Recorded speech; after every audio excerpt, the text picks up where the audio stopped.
Ito para to sa mga nagso-solo RG. Sana makarelate kayo. Ako, sa araw-araw na naglalaro ako ng solo pare, lamang palagi ang talo. At isa lang ang natutunan ko sa paglalarong to. In the end of the day par, laro lang din naman to. Hindi mo kailangan mainis. Yung pagising mo sa umaga, lalaro ka agad one game solo. No? Talo kasi napakaraming buwisit.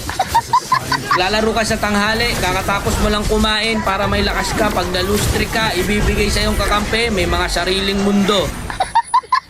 Naglalaro ka sa hapon, kasarapan, syempre, uwian ng mga estudyante, ayan, ipapakampi sa'yo, mga grade 2. Lalaro ka sa gabi, kakauwi mo lang, pagod na pagod ka, galing kang trabaho, naglaro ka, nag-solo RG ka, nag-ML ka, ayun, na-lose streak, doble ang pagod.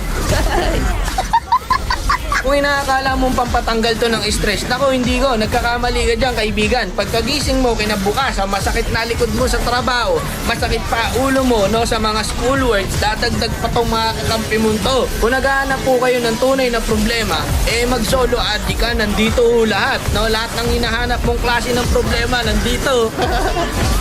Hanip na mga kakampi, ano? Hindi na nabago ang matchmaking natin, no? Minsan pa nga, mythical honor ka na, mythic ka na, ipapakampi sa'yo, legend. Mga hindi nag-a-adjust.